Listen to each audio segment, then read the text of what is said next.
Good day everyone, we are the group 9 and we will report on inductive reasoning and deductive reasoning problem solving. Next, first I want to ask you what is the first thing that comes to your mind when you hear or someone asks you what is a problem. Yes, definitely. Everything you think is right because we have a lot of different problems. Like for example, problem with friends, problem with the school, family problems, problem at works, and etc. But when it comes to mathematics, problem is a statement requiring a solution, usually by means of mathematics operation, geometric constructions. Next, how about problem solving? The word method means the way or techniques used to get answer which will usually involve one or more problem solving strategies. Problem solving is a process and ongoing activities in which we take what we know to discover what we don't know. Next, there are three involved spacing functions in a problem solving. First, seeking information and generating new knowledge, and lastly, making decision. And the next slide is all about mathematics reasoning reported by Mr. Chomar. So, thank you, Mr. Alexander.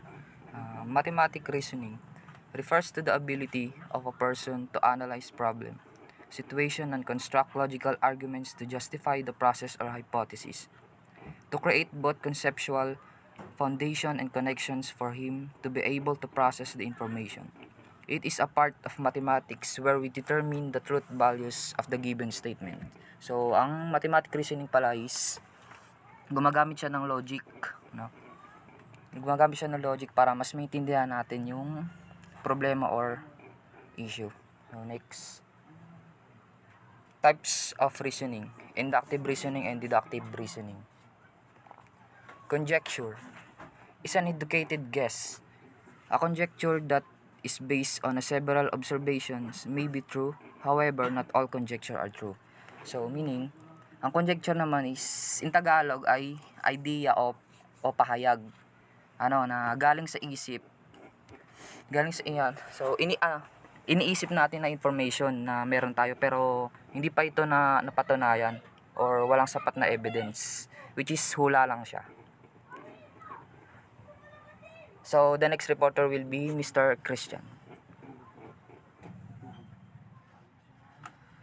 Inductive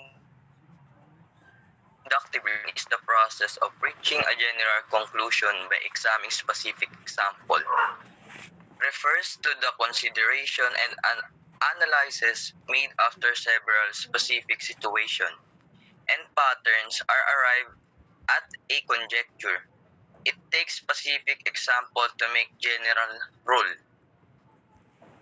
Ang inductive reasoning ay isang uri ng pag-iisip kung saan ang mga particular na obserbasyon o datos ay ginagamit para makabuo ng isang pangkalahatang konklusyon o teorya.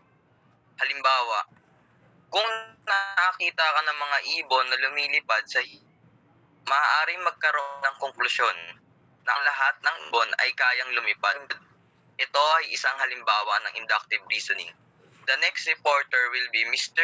John. He is giving 3 more example of inductive reasoning.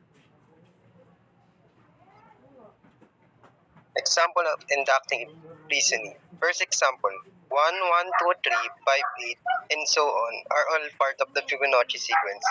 Conclusion. Fibonacci sequence continues indefinitely. Second example, every time you drop a ball, it falls to the ground. Conclusion. All objects when dropped fall to the ground due to gravity. And last example,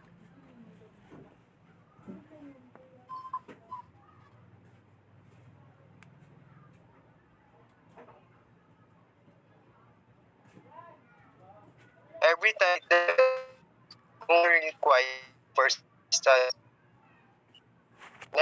The next reporter will be Miss Tricia.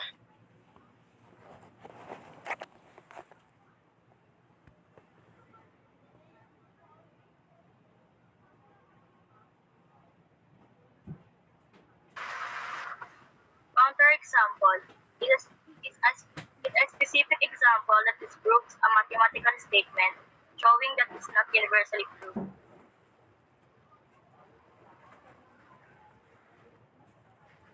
Certainly, here are three examples of a counterexample in modern mathematics. Statement number 1. All odds numbers are prime. The number 9 is an odd number, but it is not a prime number because it is divisible by 3. 3 times 3 equals 9. This counterexample demonstrates that the statement all odd numbers are prime. It is universally true. It helps clarify the distinction between odd numbers and prime numbers. The conjunction is false. Statement number 2. All even numbers are divisible by 6. The number 4 is even, but it is not divisible by 6. This counterexample disproves the statement and emphasizes that not all even numbers are divisible by 6. It highlights the importance of being precise in mathematical assertions. The conjunction is false. Next. Statement number 3. All right-angled triangles have congruent legs. Counterexample. A 30, 60, 90 triangle is right-angled triangle with angles of 30 degrees, 60 degrees, and 90 degrees. In this triangle, the legs are not congruent. One is shorter than the other. This counterexample shows that not all right-angled triangles have congruent legs and reinforces the need to understand different types of right-angled triangles. This example illustrates how counterexamples are used to challenge and refine mathematical statements, promoting a deeper and more accurate understanding of mathematical concepts in the modern mathematical world. So next reporter will be Mr. Jan, reporting the mean deductive reasoning. Thank you. Thank you, Ms. Tricia.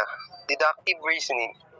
It takes general rule uses it to make a more specific example.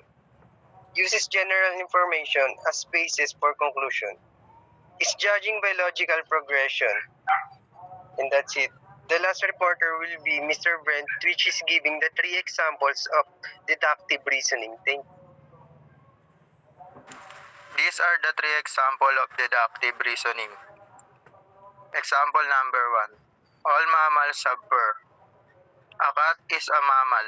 Therefore, a cat has a fur. Conclusion. A cat is a mammal.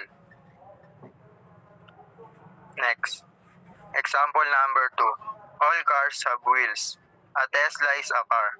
Therefore, a Tesla has wheels. Conclusion.